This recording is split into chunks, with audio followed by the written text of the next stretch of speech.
ಬಂದು ಇಡೀ ರಾಜ್ಯಾದ್ಯಂತ ಯಶಸ್ವಿ ಆಗಿದೆ. ನಾನು ಇಡೀ ರಾಜ್ಯಾದ್ಯಂತ ಬಂದ್ಗೆ ಹೋರಾಟ ಮಾಡಿರ್ತಕ್ಕಂಥ ಎಲ್ಲ ಕನ್ನಡ ಪರ ಸಂಘಟನೆಗಳು, ಬೇರೆ ಬೇರೆ ಸಂಘಟನೆಗಳು, ಅವರೆಲ್ಲರಿಗೂ ಮೊದಲನೆಯದಾಗಿ ಅಭಿನಂದನೆಯನ್ನು ಸಲ್ಲಿಸ್ತೇನೆ. ಎಲ್ಲ ಜಿಲ್ಲೆಗಳಲ್ಲೂ ಸಂಪೂರ್ಣವಾಗಿ ಬಂದ್ ಅದದೇ ರೂಪದಲ್ಲಿ ಅವರದೇ ಆದಂಥ ವ್ಯವಸ್ಥೆಯಲ್ಲಿ ಬಂದ್ ನಡೆದಿದೆ. ಕೆಲವು ಕಡೆ ಬಸ್ ಓಡಿಸ್ತಾ ಇದ್ದಾರೆ, ಜನ ಇಲ್ಲ. ಕೆಲವು ಕಡೆ ಹೋಟ್ಲ್ ತೆಗೆದಿದ್ದಾರೆ, ತಿಂಡಿ ತಿನ್ನಕ್ಕೆ ಜನ ಇಲ್ಲ. ಬಸ್ ಸ್ಟ್ಯಾಂಡ್ಗಳಲ್ಲಿ ಜನ ಇಲ್ಲ. ಒಟ್ಟಾರೆ ಕನ್ನಡ ಒಕ್ಕೂಟ ಕರೆದಿರ್ತಕ್ಕಂಥ ಬಂದ್, ಕನ್ನಡಿಗರಿಗಾಗಿ ಕರೆದಿರ್ತಕ್ಕಂಥ ಬಂದ್ ಸಂಪೂರ್ಣವಾಗಿ ಯಶಸ್ವಿ ಆಗಿದೆ. ಬಂದ್ನ ಬೇಡಿಕೆಗಳು ಎಲ್ಲವನ್ನ ನಾವು ಜನರ ಮುಂದಿಟ್ಟಿದ್ದೇವೆ, ಸರ್ಕಾರದ ಮುಂದಿಟ್ಟಿದ್ದೇವೆ ಮತ್ತು ದೇಶದ ಮುಂದೆ ನಾವು ಇಟ್ಟಿದ್ದೇವೆ. ಈಗ ಇವತ್ತಿನ ಪರಿಸ್ಥಿತಿಯಲ್ಲಿ ನಮ್ಮವ್ರನ್ನ ಸುಮಾರು ಬೆಂಗಳೂರು ಒಂದರಲ್ಲೇ 3,000 ಜನಕ್ಕೂ ಮೇಲ್ಪಟ್ಟು ಬಂಧ ಮಾಡಿದ್ದಾರೆ. ನೆನ್ನೆ ಒಂದೇ ರಾತ್ರಿಯಲ್ಲಿ ಸಿಕ್ಕವರು ನೋಟಿಸ್ ಕೊಟ್ಟಿದ್ದಾರೆ. ನಾಟಕದ ನೋಟಿಸ್ ಥರ ಸಿಕ್ಕವ್ರಿಗೆ ನೋಟಿಸ್ ಕೊಟ್ಟಿದೆ. ನಾಟಕದವರು ಹಂಚಲ್ವೇನೋ ಹಂಗೆ ಸಿಕ್ಕವ್ರಿಗೆಲ್ಲ ಹಂಚಿಬಿಟ್ಟಿದ್ದಾರೆ. ಅದು ಬೆಂಗಳೂರಲ್ಲಿ ಭಾಳ. ಬೆಂಗಳೂರಿನಲ್ಲಿ ಬೆಂಗಳೂರು ಕಮಿಷನರವರು ಒಳಗೆ ನಮ್ಮ ಮೇಲೆ ಒಂದು ಚಾಲೆಂಜ್ ತಗೊಂಡ್ಬಿಟ್ಟಿದ್ದಾರೆ. ಏನಾರು ಮಾಡಿ ಇವ್ರು ಬಂದನ್ನು ವಿಫಲ ಮಾಡಬೇಕು ಅಂತ ಚಾಲೆಂಜ್ ತಗೊಂಡಿದ್ದಾರೆ. ತಗೊಳ್ಳಿ ಪಾಪ, ನಾನೇನು ಅವ್ರನ್ನ ವೈಯಕ್ತಿಕವಾಗಿಲ್ಲ. ಈಗ ಭಾಸ್ಕರ್ ರಾವ್ ರಿಟೈರ್ ಆಗಿ ರಾಜಕೀಯಕ್ಕೆ ಬಂದರು. ಇವರು ರಿಟೈರ್ ಆಗಿ ಬರೋದಾದ್ರೆ ಬರಲಿ, ನಮ್ಮದೇನು ಅಭ್ಯಂತರಿಲ್ಲ. ಅದ್ರ ಬಗ್ಗೆ ನಾವೇನು ಚಕಾರ ಎತ್ತಬೇಕಾಗಿಲ್ಲ. ಆದರೆ ಅವರು ವೈಯಕ್ತಿಕವಾಗಿ ತಗೋಬಾರ್ದು. ಇದನ್ನು ತಗೊಂಡು ನನಗೆ ಒಂದು ನೋಟಿಸ್ ಕಳಿಸಿದ್ದಾರೆ. ದಿನ ನನಗೆ ಇರಬೇಕಪ್ಪ ನೋಟಿಸಲ್ಲಿ, ನೋಟಿಸ್ ನನಗೆ ಕಳಿಸಿದ್ದಾರೆ. ಆ ನೋಟಿಸ್ನಲ್ಲಿ ಎಲ್ಲರಿಗೂ ಒಂದು ಊರೆಲ್ಲ ಹಂಚಿದ್ದಾರೆ ಅಂತ ಹೇಳಿಬಿಟ್ನಲ್ಲ ಆಗಲೇ. ಊರೆಲ್ಲ ಹಂಚಿದ್ದಾರೆ, ನಾಟಕದ ನೋಟಿಸ್ ಅಂತ ಹಂಚಿದ್ದಾರೆ, ಸಿಕ್ತವ್ರಿಗೆಲ್ಲ ಹಂಚಿದ್ದಾರೆ. ಅದರಲ್ಲಿ ಏನೋ ಒಂದು ಸೆಕ್ಷನ್ ಹಾಕಿದ್ದಾರೆ. ಹೌದು, ಹೈಕೋರ್ಟ್ನವರು ಯಾರೋ ಬಂದರು, ಏನೋ ಆಯಿತು, ಫ್ರೀಡಮ್ ಪಾರ್ಕು ಇಲ್ಲೇ ಇದೆ ಇದು ಕೊಟ್ಟಿರೋದು, ಫ್ರೀಡಮ್ ಪಾರ್ಕು ಅಲ್ಲಿಗೆ ಹೋಗ್ಬೇಕು ಅಂತ. ಇಡೀ ಬಂದ್ ಕರ್ನಾಟಕದ ಬಂದ ಬೆಂಗಳೂರು ಒಂದರಲ್ಲಿ 1,40,00,000 ಜನ ಇದ್ದಾರೆ. ಸ್ವಲ್ಪ ಹೆಚ್ಚು 5% ಜನನೂ ಅಲ್ಲಿ ನಿಂತ್ಕೊಳ್ಳೋಕೆ ಜಾಗಿಲ್ಲ. ಇಲ್ಲಿ ಫ್ರೀಡಮ್ ಪಾರ್ಕ್ನಲ್ಲಿ. ನೀವು ಫ್ರೀಡಮ್ ಪಾರ್ಕ್ಗೆ ಬಂದುಬಿಡಿ, ಅಲ್ಲಿ ಹೋಗಲಿಲ್ಲ ಅಂತ ಅಂದರೆ ನೀವು ಯಾರನ್ನು ಬಿಡೋದಿಲ್ಲ. ಟೌನ್ ಹಾಲ್ ಹತ್ರ ಬರೋಕ್ಕೆ ಕೋಡ್ ಸಂಪೂರ್ಣ ಇದು ನಾನು ಈಗೊಂದು ಇದರಿಂದ ಪಾಪ ಇದು ಅನ್ನಬಾರ್ದು, ಅನ್ನಕ್ಕೆ ಹೋದರೆ ಸುಮ್ಮನೆ ನಾನು ಬೈತಾರಲ್ಲ ಅಂಥೇಳಿ ಸುಮ್ಮನೆ ಅನ್ಕೊಳ್ತಾರೆ. ನನಗೆ ನೋವಾಗುತ್ತೆ. ಕಮಿಷನ್ರವರು ಸ್ವಲ್ಪ ಇದಾಗಿರಬೇಕು, ಭಾಳ ಗಾಂಭೀರ್ಯದಿಂದ ಇರ್ಬೋದು. ನೀವು ಕಮಿಷನರು, ನಿಮ್ಮ ಅಧಿಕಾರಿ ಎಲ್ಲ ಇರುತ್ತೆ. ನಮ್ಮ ಬಂದನ್ನು ಹತ್ತಿಕ್ಕತಕ್ಕಂಥ ಕಾರ್ಯಕ್ಕೆ ಕೈ ಹಾಕಿದ್ದು ನನಗೆ ಹಿಡಿಸಲಿಲ್ಲ. ಕೈ ಹಾಕಬಾರ್ದು. ಬಂದನ್ನು ಹತ್ತಿಕ್ಕತಕ್ಕಂಥ ವ್ಯವಸ್ಥೆಯನ್ನು ಕಮಿಷನರು ನೇರವಾಗಿ ಮಾಡಿದ್ದಾರೆ.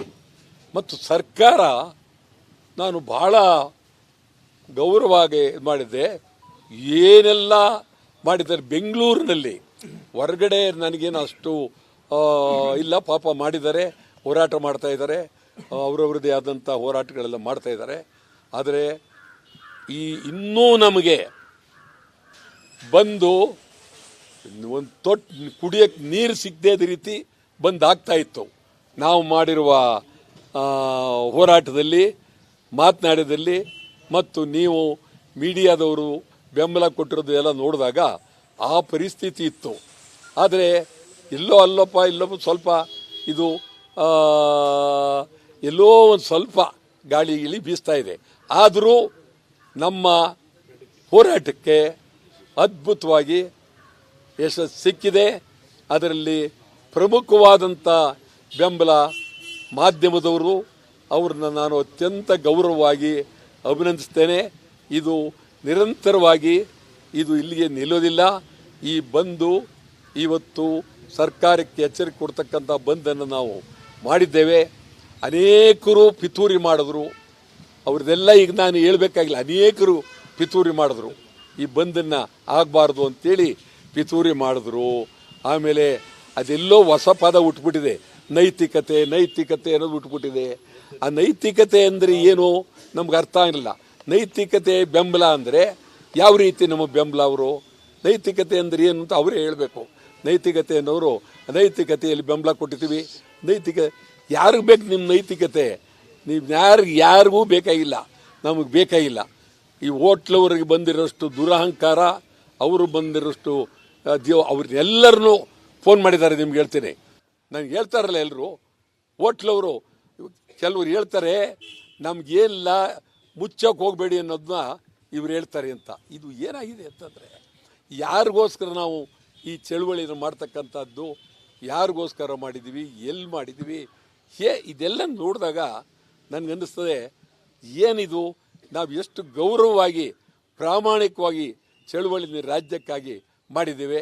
ಇದನ್ನು ತೀರಾ ಹತ್ತಿಕ್ಕತಕ್ಕಂಥ ಮಟ್ಟಕ್ಕೆ ಹೋಗಬಾರ್ದಾಗಿತ್ತು, ಹೋಗಿದ್ದಾರೆ. ಆದರೂ ಬಂದ್ ಯಶಸ್ವಿ ಆಗಿದೆ. ಇದಕ್ಕೆ ನಾನು ನಾಡಿನ ಜನತೆಗೆ, ಸಂಘ ಸಂಸ್ಥೆಗಳಿಗೆ ಸಂಪೂರ್ಣವಾಗಿ ನಾನು ಅಭಿನಂದನೆಯನ್ನು ಸಲ್ಲಿಸ್ತೇನೆ. ಸರ್, ಈಗ ಟೌನ್ ಹಾಲಿಂದ ರ್ಯಾಲಿ ಇರುತ್ತೆ ಸರ್? ಉಂಟು. ಎಷ್ಟು ಗಂಟೆಗೆ ಸರ್? ಈಗ ನಿಮ್ಮ ಮುಗಿದ ನಂತರ ಅಲ್ಲಿ ಹೋಗ್ತೀವಿ. ಬಂದು ಇಡೀ ರಾಜ್ಯಾದ್ಯಂತ ಯಶಸ್ವಿ ಆಗಿದೆ. ನಾನು ಇಡೀ ರಾಜ್ಯಾದ್ಯಂತ ಬಂದ್ಗೆ ಹೋರಾಟ ಮಾಡಿರ್ತಕ್ಕಂಥ ಎಲ್ಲ ಕನ್ನಡ ಪರ ಸಂಘಟನೆಗಳು, ಬೇರೆ ಬೇರೆ ಸಂಘಟನೆಗಳು, ಅವರೆಲ್ಲರಿಗೂ ಮೊದಲನೆಯದಾಗಿ ಅಭಿನಂದನೆಯನ್ನು ಸಲ್ಲಿಸ್ತೇನೆ. ಎಲ್ಲ ಜಿಲ್ಲೆಗಳಲ್ಲೂ ಸಂಪೂರ್ಣವಾಗಿ ಬಂದ್ ಅದದೇ ರೂಪದಲ್ಲಿ ಅವರದೇ ಆದಂಥ ವ್ಯವಸ್ಥೆಯಲ್ಲಿ ಬಂದ್ ನಡೆದಿದೆ. ಕೆಲವು ಕಡೆ ಬಸ್ ಓಡಿಸ್ತಾ ಇದ್ದಾರೆ, ಜನ ಇಲ್ಲ. ಕೆಲವು ಕಡೆ ಹೋಟ್ಲ್ ತೆಗೆದಿದ್ದಾರೆ, ತಿಂಡಿ ತಿನ್ನಕ್ಕೆ ಜನ ಇಲ್ಲ. ಬಸ್ ಸ್ಟ್ಯಾಂಡ್ಗಳಲ್ಲಿ ಜನ ಇಲ್ಲ. ಒಟ್ಟಾರೆ ಕನ್ನಡ ಒಕ್ಕೂಟ ಕರೆದಿರ್ತಕ್ಕಂಥ ಬಂದ್, ಕನ್ನಡಿಗರಿಗಾಗಿ ಕರೆದಿರ್ತಕ್ಕಂಥ ಬಂದ್ ಸಂಪೂರ್ಣವಾಗಿ ಯಶಸ್ವಿ ಆಗಿದೆ. ಬಂದ್ನ ಬೇಡಿಕೆಗಳು ಎಲ್ಲವನ್ನ ನಾವು ಜನರ ಮುಂದಿಟ್ಟಿದ್ದೇವೆ, ಸರ್ಕಾರದ ಮುಂದಿಟ್ಟಿದ್ದೇವೆ ಮತ್ತು ದೇಶದ ಮುಂದಿನ ಇಟ್ಟಿದ್ದೇವೆ. ಈಗ ಇವತ್ತಿನ ಪರಿಸ್ಥಿತಿಯಲ್ಲಿ ನಮ್ಮವ್ರನ್ನ ಸುಮಾರು ಬೆಂಗಳೂರು ಒಂದರಲ್ಲೇ 3,000 ಜನಕ್ಕೂ ಮೇಲ್ಪಟ್ಟು ಬಂಧ ಮಾಡಿದ್ದಾರೆ. ನೆನ್ನೆ ಒಂದೇ ರಾತ್ರಿಯಲ್ಲಿ ಸಿಕ್ಕವರು ನೋಟಿಸ್ ಕೊಟ್ಟಿದ್ದಾರೆ. ನಾಟಕದ ನೋಟಿಸ್ ಥರ ಸಿಕ್ಕವ್ರಿಗೆ ನೋಟಿಸ್ ಕೊಟ್ಟಿದೆ. ನಾಟಕದವರು ಹಂಚಲ್ವೇನೋ ಹಂಗೆ ಸಿಕ್ತವ್ರಿಗೆಲ್ಲ ಹಂಚಿಬಿಟ್ಟಿದ್ದಾರೆ. ಅದು ಬೆಂಗಳೂರಲ್ಲಿ ಭಾಳ. ಬೆಂಗಳೂರಿನಲ್ಲಿ ಬೆಂಗಳೂರು ಕಮಿಷನರವರು ಒಳಗೆ ನಮ್ಮ ಮೇಲೆ ಒಂದು ಚಾಲೆಂಜ್ ತಗೊಂಡ್ಬಿಟ್ಟಿದ್ದಾರೆ. ಏನಾರು ಮಾಡಿ ಇವ್ರು ಬಂದನ್ನು ವಿಫಲ ಮಾಡಬೇಕು ಅಂತ ಚಾಲೆಂಜ್ ತಗೊಂಡಿದ್ದಾರೆ. ತಗೊಳ್ಳಿ ಪಾಪ, ನಾನೇನು ಅವ್ರನ್ನ ವೈಯಕ್ತವಾಗಿಲ್ಲ. ಈಗ ಭಾಸ್ಕರ್ ರಾವ್ ರಿಟೈರ್ ಆಗಿ ರಾಜಕೀಯಕ್ಕೆ ಬಂದರು. ಇವರು ರಿಟೈರ್ ಆಗಿ ಬರೋದಾದ್ರೆ ಬರಲಿ, ನಮ್ಮದೇ ಅಭ್ಯಂತರಿಲ್ಲ. ಅದ್ರ ಬಗ್ಗೆ ನಾವೇನು ಚಕಾರ ಎತ್ತಬೇಕಾಗಿಲ್ಲ. ಆದರೆ ಅವರು ವೈಯಕ್ತಿಕವಾಗಿ ತಗೋಬಾರ್ದು. ಇದನ್ನು ತಗೊಂಡು ನನಗೆ ಒಂದು ನೋಟಿಸ್ ಕಳಿಸಿದ್ದಾರೆ.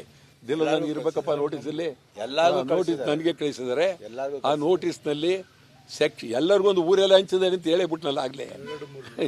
ಊರೆಲ್ಲ ಹಂಚಿದ್ದಾರೆ, ನಾಟಕದ ನೋಟಿಸ್ ಅಂತ ಹಂಚಿದ್ದಾರೆ, ಸಿಕ್ತವ್ರಿಗೆಲ್ಲ ಹಂಚಿದ್ದಾರೆ. ಅದರಲ್ಲಿ ಏನೋ ಒಂದು ಸೆಕ್ಷನ್ ಹಾಕಿದ್ದಾರೆ.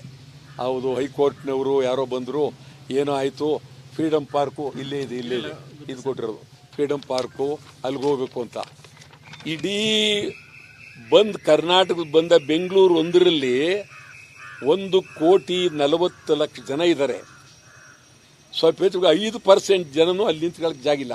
ಇಲ್ಲಿ ಫ್ರೀಡಮ್ ಪಾರ್ಕ್ನಲ್ಲಿ ನೀವು ಫ್ರೀಡಮ್ ಪಾರ್ಕ್ಗೆ ಬಂದುಬಿಡಿ, ಅಲ್ಲಿ ಹೋಗಲಿಲ್ಲ ಅಂತ ಅಂದರೆ ನೀವು ಯಾರನ್ನು ಬಿಡೋದಿಲ್ಲ. ಟೌನ್ ಹಾಲ್ ಹತ್ರ ಬರೋಕ್ಕೆ ಕೋಡ್ ಸಂಪೂರ್ಣ ಇದು ನಾನು ಈಗೊಂದು ಇದರಿಂದ ಪಾಪ ಇದು ಅನ್ನಬಾರ್ದು, ಅನ್ನಕ್ಕೆ ಹೋದರೆ ಸುಮ್ಮನೆ ನಾನು ಬೈತಾರಲ್ಲ ಅಂತೇಳಿ ಸುಮ್ಮನೆ ಅನ್ಕೊಳ್ತಾರೆ. ನನಗೆ ನೋವಾಗುತ್ತೆ. ಕಮಿಷನರವರು ಸ್ವಲ್ಪ ಇದಾಗಿರಬೇಕು, ಭಾಳ ಗಾಂಭೀರ್ಯದಿಂದ ಇರ್ಬೋದು. ನೀವು ಕಮಿಷನರು, ನಿಮ್ಮ ಅಧಿಕಾರಿ ಎಲ್ಲ ಇರುತ್ತೆ. ನಮ್ಮ ಬಂದನ್ನು ಹತ್ತಿಕ್ಕತಕ್ಕಂಥ ಕಾರ್ಯಕ್ಕೆ ಕೈ ಹಾಕಿದ್ದು ನನಗೆ ಹಿಡಿಸ್ಲಿಲ್ಲ. ಕೈ ಹಾಕಬಾರ್ದು.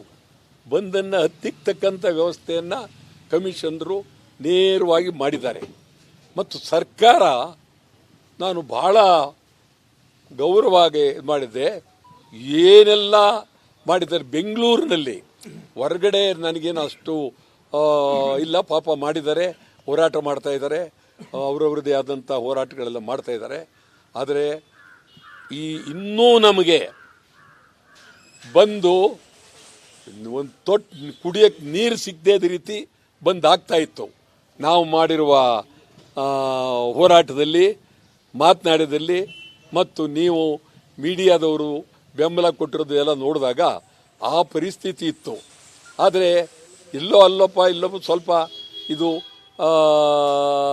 ಎಲ್ಲೋ ಒಂದು ಸ್ವಲ್ಪ ಗಾಳಿ ಗಿಳಿ ಬೀಸ್ತಾ ಇದೆ. ಆದರೂ ನಮ್ಮ ಹೋರಾಟಕ್ಕೆ ಅದ್ಭುತವಾಗಿ ಯಶಸ್ಸು ಸಿಕ್ಕಿದೆ. ಅದರಲ್ಲಿ ಪ್ರಮುಖವಾದಂಥ ಬೆಂಬಲ ಮಾಧ್ಯಮದವರು, ಅವ್ರನ್ನ ನಾನು ಅತ್ಯಂತ ಗೌರವವಾಗಿ ಅಭಿನಂದಿಸ್ತೇನೆ. ಇದು ನಿರಂತರವಾಗಿ ಇದು ಇಲ್ಲಿಗೆ ನಿಲ್ಲೋದಿಲ್ಲ. ಈ ಬಂದು ಇವತ್ತು ಸರ್ಕಾರಕ್ಕೆ ಎಚ್ಚರಿಕೆ ಕೊಡ್ತಕ್ಕಂಥ ಬಂದನ್ನು ನಾವು ಮಾಡಿದ್ದೇವೆ. ಅನೇಕರು ಪಿತೂರಿ ಮಾಡಿದ್ರು, ಅವ್ರದ್ದೆಲ್ಲ ಈಗ ನಾನು ಹೇಳಬೇಕಾಗಿಲ್ಲ. ಅನೇಕರು ಪಿತೂರಿ ಮಾಡಿದ್ರು, ಈ ಬಂದನ್ನು ಆಗಬಾರ್ದು ಅಂತೇಳಿ ಪಿತೂರಿ ಮಾಡಿದ್ರು. ಆಮೇಲೆ ಅದೆಲ್ಲೋ ಹೊಸ ಪದ ಉಟ್ಬಿಟ್ಟಿದೆ, ನೈತಿಕತೆ ಅನ್ನೋದು ಉಟ್ಬಿಟ್ಟಿದೆ. ಆ ನೈತಿಕತೆ ಅಂದರೆ ಏನು ನಮ್ಗೆ ಅರ್ಥ ಆಗಿಲ್ಲ. ನೈತಿಕತೆ ಬೆಂಬಲ ಅಂದರೆ ಯಾವ ರೀತಿ ನಮ್ಮ ಬೆಂಬಲ? ಅವರು ನೈತಿಕತೆ ಅಂದರೆ ಏನು ಅಂತ ಅವರೇ ಹೇಳಬೇಕು. ನೈತಿಕತೆ ಅನ್ನೋರು ನೈತಿಕತೆಯಲ್ಲಿ ಬೆಂಬಲ ಕೊಟ್ಟಿದ್ದೀವಿ. ಯಾರಿಗೆ ಬೇಕು ನಿಮ್ಮ ನೈತಿಕತೆ? ನೀವು ಯಾರಿಗೂ ಬೇಕಾಗಿಲ್ಲ, ನಮಗೆ ಬೇಕಾಗಿಲ್ಲ. ಈ ಹೋಟ್ಲವ್ರಿಗೆ ಬಂದಿರೋಷ್ಟು ದುರಹಂಕಾರ, ಅವರು ಬಂದಿರೋಷ್ಟು ಅವ್ರನ್ನೆಲ್ಲರನ್ನೂ ಫೋನ್ ಮಾಡಿದ್ದಾರೆ. ನಿಮ್ಗೆ ಹೇಳ್ತೀನಿ, ನನಗೆ ಹೇಳ್ತಾರಲ್ಲ ಎಲ್ಲರೂ ಹೋಟ್ಲವರು, ಕೆಲವರು ಹೇಳ್ತಾರೆ ನಮಗೇನಿಲ್ಲ, ಮುಚ್ಚೋಕೆ ಹೋಗಬೇಡಿ ಅನ್ನೋದನ್ನ ಇವ್ರು ಹೇಳ್ತಾರೆ ಅಂತ. ಇದು ಏನಾಗಿದೆ ಅಂತಂದರೆ, ಯಾರಿಗೋಸ್ಕರ ನಾವು ಈ ಚಳುವಳಿಯನ್ನು ಮಾಡ್ತಕ್ಕಂಥದ್ದು, ಯಾರಿಗೋಸ್ಕರ ಮಾಡಿದ್ದೀವಿ, ಎಲ್ಲಿ ಮಾಡಿದ್ದೀವಿ, ಇದೆಲ್ಲ ನೋಡಿದಾಗ ನನಗನ್ನಿಸ್ತದೆ ಏನಿದು ನಾವು ಎಷ್ಟು ಗೌರವವಾಗಿ ಪ್ರಾಮಾಣಿಕವಾಗಿ ಚಳುವಳಿ ರಾಜ್ಯಕ್ಕಾಗಿ ಮಾಡಿದ್ದೇವೆ. ಇದನ್ನು ತೀರಾ ಹತ್ತಿಕ್ಕತಕ್ಕಂಥ ಮಟ್ಟಕ್ಕೆ ಹೋಗಬಾರ್ದಾಗಿತ್ತು, ಹೋಗಿದ್ದಾರೆ. ಆದರೂ ಬಂದ್ ಯಶಸ್ವಿ ಆಗಿದೆ. ಇದಕ್ಕೆ ನಾನು ನಾಡಿನ ಜನತೆಗೆ, ಸಂಘ ಸಂಸ್ಥೆಗಳಿಗೆ ಸಂಪೂರ್ಣವಾಗಿ ನಾನು ಅಭಿನಂದನೆಯನ್ನು ಸಲ್ಲಿಸ್ತೇನೆ. ಸರ್, ಈಗ ಟೌನ್ ಹಾಲಿಂದ ರ್ಯಾಲಿ ಇರುತ್ತಾ ಸರ್? ಉಂಟು. ಎಷ್ಟು ಗಂಟೆಗೆ ಸರ್? ಈಗ ನಿಮ್ಮನ್ನು ಮುಗಿದ ನಂತರ ಅಲ್ಲಿಗೆ ಹೋಗ್ತೀವಿ.